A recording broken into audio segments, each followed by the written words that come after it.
헐도장 욕봤어요. 야, 염장선 나야, 서동주.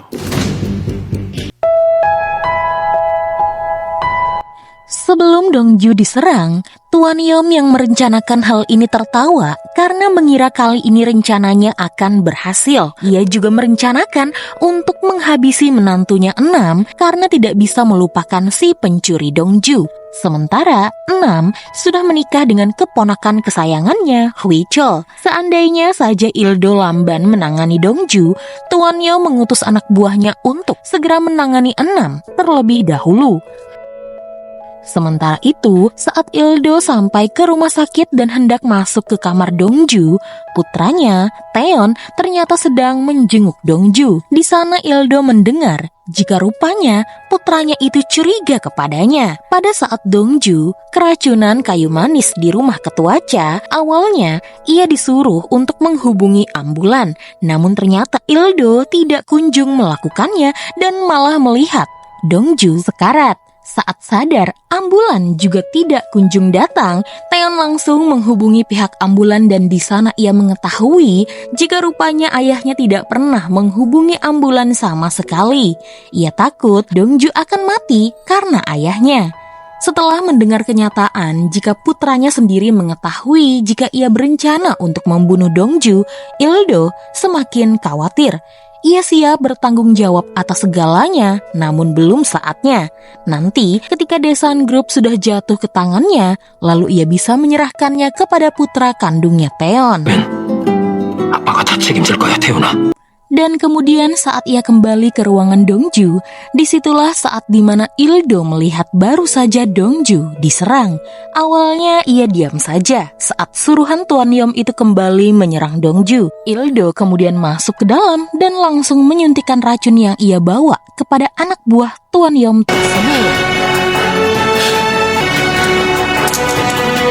Setelah itu, Dongju langsung menginterogasi suruhan Tuan Yom itu. Di sana ia mengetahui jika Enam juga dalam bahaya. Saat ini Enam dibuntuti oleh anak buahnya yang ditugaskan untuk menghabisi Enam. Diketahui kemarin, Enam mengirim bukti-bukti jika ayah tirinya dan Tuan Yom berusaha untuk membunuh Dongju dan membunuh Suster Agnes. Makanya Tuan Yom berniat untuk menyingkirkan Enam. Di sana, Dongju langsung menghubungi Enam dan memberitahukan jika seorang pembunuh sedang mengikutinya. Ia ingin Enam menyerahkan ponsel ini kepada pembunuh tersebut. Enam lalu berpura-pura pergi dari restoran. Dan benar, seorang pembunuh mengikutinya. Namun dengan cepat Enam langsung menghadangnya dan memintanya untuk berbicara lewat telepon. Di telepon itu, bos yang sudah ditangkap Dongju berucap untuk segera meninggalkan target. Setelah itu, Dongju kembali menghadang Ildo yang kini bingung harus bagaimana. Dongju bertanya, bukankah Ildo hendak membunuhnya? Dari saat ia keracunan kayu manis dan Ildo tidak menelpon ambulan. Lalu hari ini, Ildo juga ingin menyuntik racun kepadanya. Padahal, dirinya sudah menyelamatkan Ildo saat ia tenggelam. Dongju masih menutupi jika sebenarnya ingatannya sudah pulih. Sementara itu, di rumah ketua Cha, saat ia berteleponan dengan Dr. Kang untuk mengetahui kondisi terkini Dongju, tanpa sadar ketua Cha malah pergi keluar rumah tanpa alas kaki dan lupa jalan pulang. Ketua Cha lalu duduk di stasiun bis. Di sana ia bertemu dengan Sonwoo. Sonwoo yang tahu jika kakek itu sering datang ke toko rotinya, lalu bersedia mengantarnya pulang. Mereka berdua tampak akrab, bahkan Sonwoo meminjamkan sepatu mahalnya untuk ketua Cha yang masih ia belum tahu identitasnya. Sementara di rumah ketua Cha, semua orang panik karena ketua Cha menghilang dan mereka juga tidak bisa lapor ke kantor polisi karena takut saham Daesan akan turun. Duk-hee langsung menarik rambut adiknya Kuk-hee karena dia dan suaminya Do-so menyembunyikan penyakit ayahnya kepada semua orang. Do-so mencoba menjelaskan jika ini semua kehendak ketua Cha. Tapi Duk-hee tetap memarahi adiknya itu sampai kemudian sekretaris Gong memerintahkan Duk-hee untuk segera berhenti. Karena sekarang mereka harus fokus mencari keberadaan ketua Cha. Sementara Tuan Yom masih menunggu informasi tentang kematian Dongju. Mereka ingin sekali merayakannya dengan minum anggur terbaik dan mie kuah, tapi kabar belum kunjung datang. Tuan Yom ingat, mie yang mereka makan adalah mie yang sama saat ia dan Guho mengetahui siapa Dongju sebenarnya. So Dongju adalah Chu Songhyun.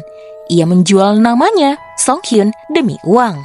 Setelah diselidiki, Songhyun ada hubungannya dengan keluarga Tuan Yom, terutama istrinya yang dulu merawat Songhyun saat masih kecil. Istri Tuan Yom mengenang jika dulu Songhyun suka sekali memakai lencana dari grup Daesan. Dia memang sudah menyukai Daesan sejak kecil, tapi Tuan Yom enggan mempercayainya. Menurutnya, siapapun Dongju, dia tetap harus mati. 사원이 어렸을 때부터 대산 그룹을 Tidak beberapa lama kemudian, ponsel Ildo menghubungi Tuan Yom. Dengan gembira, Tuan Yom langsung berkata jika mereka berdua harus mengadakan pemakaman yang meriah untuk Dongju. Suara Dongju dari balik telepon membuat Tuan Yom terkejut. Menurut seseorang yang Dongju kenal, kematian akan datang sesuai dengan urutan lahir. Jadi seharusnya Tuan Yomlah yang lebih dulu mati dan ia akan mengurus pemakamannya. Tuan Yom sudah berusaha mencoba untuk menusuknya, menembak, menenggelamkan, meracuninya, dan sekarang mau menyuntiknya. Semuanya tidak berhasil. Tuan Yom malah membunuh kakaknya dan kini mengincar 6. Dongju meminta Tuan Yom untuk menunggunya karena ia akan membalas semuanya. Tuan Yom langsung menghubungi anak buahnya yang ingin menghabisi 6. Tapi ternyata ponsel tersebut juga berada di tangan Dongju, yang artinya anak buahnya itu telah dihabisi oleh Dongju. 동주 이 개자식이. Sementara itu, Ketua Cha dan Sonwoo berkeliling karena Ketua Cha lupa dengan jalan pulang rumahnya sendiri. Di sana, Sonwoo tidak menyerah. Ia tetap membantu Ketua Cha. Sementara Ketua Cha yang sudah tidak ingat apa-apa malah teringat dengan saat ia bermain bersama Sonwoo kecil. Singkatnya, Sonwoo pun sampai ke rumah yang ia ketahui adalah rumah Dongju. Duk-hee begitu terkejut karena ayahnya ternyata bersama dengan Sonwoo. Dan Ketua Cha tiba-tiba tidak ingat dengan siapapun. Ketua Cha hanya bilang Sonwoo adalah putranya. Saat mereka hendak masuk ke dalam rumah, Sonwoo menitipkan sesuatu kepada Duk-hee yang harus ia berikan kepada Dongju. Duk-hee semakin khawatir, kini adik tirinya itu semakin dekat dengan keluarganya. Sementara itu di rumah Tuan Yom, ia mendengar suara Dongju bergema di rumahnya. Dari lorong rumah, ia melihat Dongju masuk ke dalam menghampirinya. Guho bergegas menodongkan pistolnya diikuti dengan perintah dari Tuan Yom. Tapi Tuan Yom harus menelan kenyataan pahit karena backingan Dongju sekarang adalah presiden. Di mana presiden adalah bos Tuan Yom sendiri yang ia sebut sebagai tetua. Ia berkata jika ia mendengar suara tembakan di dalam rumah Tuan Yom, maka ia akan segera mengirimkan pasukan khusus untuk menghancurkan rumah Tuan Yom. Tetua memerintahkan Tuan Yom untuk mengalihkan pengelolaan uang mereka ke tangan Dongju, mengingat betapa gagalnya Tuan Yom menjaga uang tersebut. Jika Tuan Yom menolak dan berusaha untuk membunuh Dongju lagi, maka itu artinya Tuan Yom menyerukan perang dengannya. Sebenarnya, presiden sama sekali tidak percaya dengan Dongju, tapi karena dana mereka ada di tangan Dongju, maka ia mau tidak mau menuruti keinginan Dongju. Menurutnya, Dongju adalah pria yang berbahaya. Sementara di rumah Tuan Yom, Dongju berucap jika mereka berdua bukan mengakhiri perang dan berbaikan, tapi ia menunda untuk balas dendam.